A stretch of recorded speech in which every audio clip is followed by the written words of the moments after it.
আসসালামু আলাইকুম। সবাই কেমন আছেন? আশা করি সবাই ভালো আছেন। দেশ এবং প্রবাস থেকে যারা আমাকে দেখছেন তাদের সবাইকে স্বাগতম। এবং আমি মোহাম্মদ মেহেদী হাসান সোহেল সরকার, আইনজীবী, জেলা ও দায়রা জজ আদালত, কুমিল্লা। এই মুহূর্তে আপনাদের সামনে আমি একটা বিষয় নিয়ে আলোচনা করব। আমাকে এক বৃদ্ধ পিতা তার সন্তান তাকে ভরণ-পোষণ দেয় না এবং সে কি আইনি পদ্ধতি গ্রহণ করতে পারে, অথবা সে কতটুকু অধিকার রাখে তার সন্তানের কাছে ভরণ-পোষণের ক্ষেত্রে, সে বিষয়টা নিয়ে আমার সাথে আলোচনা করেছিল। আমি আসলে মানুষের সচেতনতার জন্য এবং যারা পিতা আছে তাদের সচেতনতার চেয়ে বড় বিষয় হচ্ছে যারা সন্তান আছি আমরা, তাদের সচেতনতার জন্য আমি এই বিষয়টা আলোচনা করতেছি।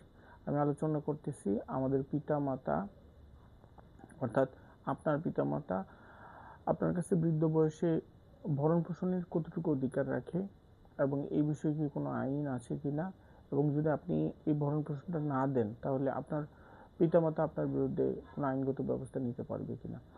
এইটা আসলে এমন একটা বিষয় যে বিষয়টা নীতি নৈতিকতার উপরে সবচেয়ে বেশি নির্ভর করে। দেখেন, আমার পিতামাতা বৃদ্ধ মানুষ, আমি যদি ভরণ পোষণ না দিই, আমাকে ভাবতে হবে যে আমি যখন বৃদ্ধ হব আমার পিতামাতার মতো আমিও আমার সন্তানের কাছ থেকে ভরণ পোষণ পাবো না। এটা হচ্ছে আমাদের কুমিল্লা অঞ্চলে একটা কথা, যে ক্ষেতের চাকা ঢিলা ক্ষেতেই ভাঙা যায়। ব্যাপারটা হচ্ছে যেখানে যে আমি একদিন আমার একই জায়গায় আমি আমার সন্তানের সামনে আমি বৃদ্ধ পিতামাতা, আবার আমার পিতামাতা আমার সামনে একজন বৃদ্ধ পিতামাতা, তারপরেও আসলে বাংলাদেশে যে আইন ব্যবস্থা আছে, যে আইন আছে, সে বিষয়ে একটু আলোচনা করি আপনাদের সামনে। দেখেন, বাংলাদেশে 2013 সালে পিতা মাতার ভরণ পোষণের বিষয়ে একটি আইন হয়, যেটা বৃদ্ধ পিতামাতা ভরণ পোষণ যদি সন্তান আইনগতভাবে দিতে না চায় তাহলে তাকে বাধ্য করা হয়। এই আইনের মাধ্যমে সন্তানরা তাদের ইচ্ছা বিরুদ্ধে পিতামাতাকে বৃদ্ধাশ্রমে রাখতে পারবে না। অর্থাৎ এই আইন অনুযায়ী কারো পিতা যদি রাজি না থাকে, তার বিরুদ্ধে গিয়ে পিতামাতাকে বৃদ্ধাশ্রমে দিতে পারবে না এবং একসাথে বসবাস ও চিকিৎসার দায়িত্ব নিতে হবে। ব্যাপারটা হচ্ছে এই 2013 সালে যে আইনটা হয়, এই আইনটার পরিপ্রেক্ষিতে হচ্ছে এমন যে কারো পিতামাতা যদি রাজি না থাকে তাকে ইচ্ছা করলে নিজ থেকেই তাকে বৃদ্ধাশ্রমে পাঠাতে পারবে না। আবার হচ্ছে যে যদি বৃদ্ধাশ্রমে না পাঠিয়ে তাদেরকে অবশ্যই ভরণ পোষণ এবং চিকিৎসা এই ব্যয়গুলা সন্তানকে বহন করতে হবে। এবং একাধিক সন্তান থাকলে তারা আলোচনা ও যৌথভাবে এই দায়িত্ব পালন করবে। দেখেন যে অনেকের একাধিক সন্তান আছে, যেমন হচ্ছে আমরা আমরা নিজেরাই 7 ভাই।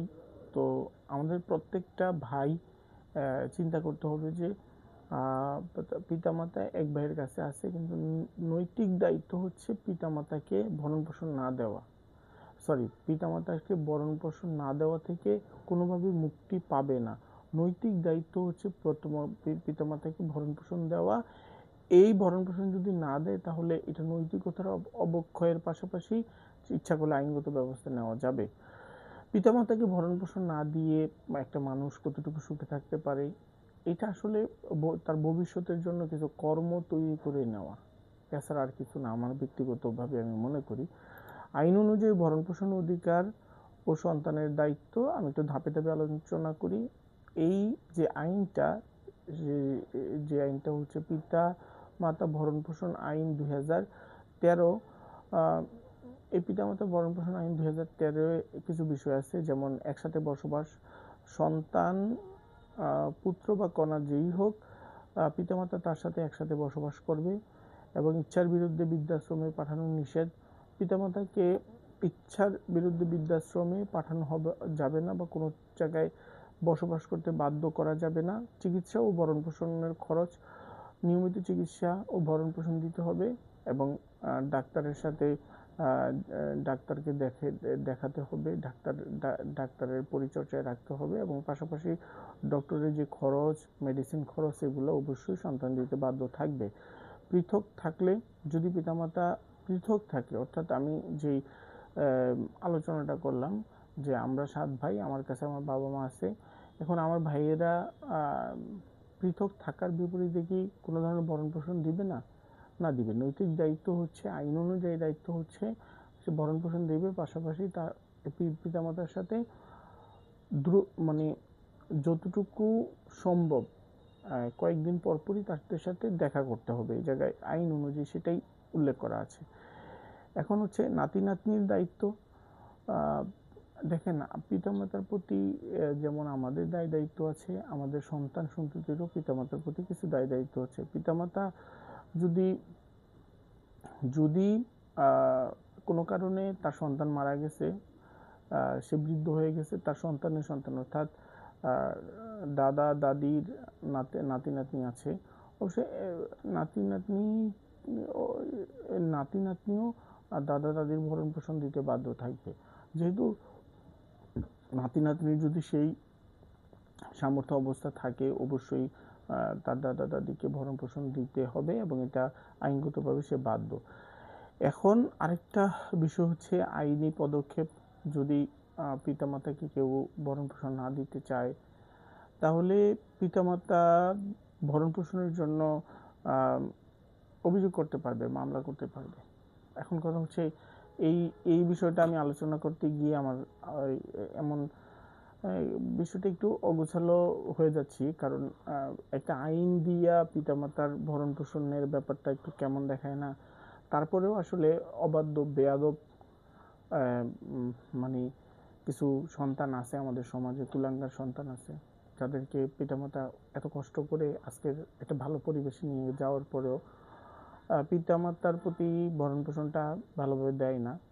ইচ্ছা করলে সে পিতামাতা ভরণ পোষণ না দিলে পিতামাতা এই আইন অনুযায়ী আইনগত পদক্ষেপ নিতে পারবে। পিতামাতার ভরণ পোষণ আইন 2013।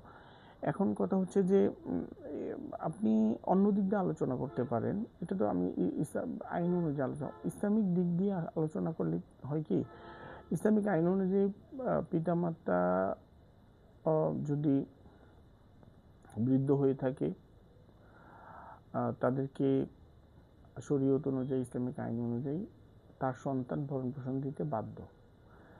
এবং পিতামাতা সচ্ছল হলে পিতামাতা যদি সচ্ছল হয় তাহলে সন্তান ভরণ পোষণ দেওয়া লাগে না, এটা শরীয় ইসলামিক আইন অনুযায়ী সে বাধ্য থাকে না। তবে তারপরেও তাদের সেবা করা হচ্ছে সন্তানের জন্য কর্তব্য। এখন কথা হচ্ছে যে এটা আসলে নৈতিকতার একটা বিষয়। স্পষ্ট একটা আইনি অধিকার থাকার পরেও কারো যদি নৈতিক মানে অবক্ষয় হয়, কুলাঙ্গার হয়, অসভ্য হয়, যদি বেয়াদব হয়, যদি তার সব বাবা মাকে ভরণ পোষণ না দিতে চায়, সেটা আসলে একেবারে তার ব্যক্তিগত বিষয়। তবে এই ভরণ পোষণটা দিতে হবে। যদি এমন পরিস্থিতি হয় যে তার ভরণ পোষণ না দেয়, যদি আমাকে কেউ এই বিষয়ে অবগত করেন, আমি বৃদ্ধ পিতামাতার পক্ষে একেবারেই ফি মুক্ত, কোনো টাকা লাগবে না, আমি ওনাদেরকে সহযোগিতা করব, ইনশাল্লাহ তাদের পাশে থাকবো, আমি মামলা করব, কোনো ফি নিব না।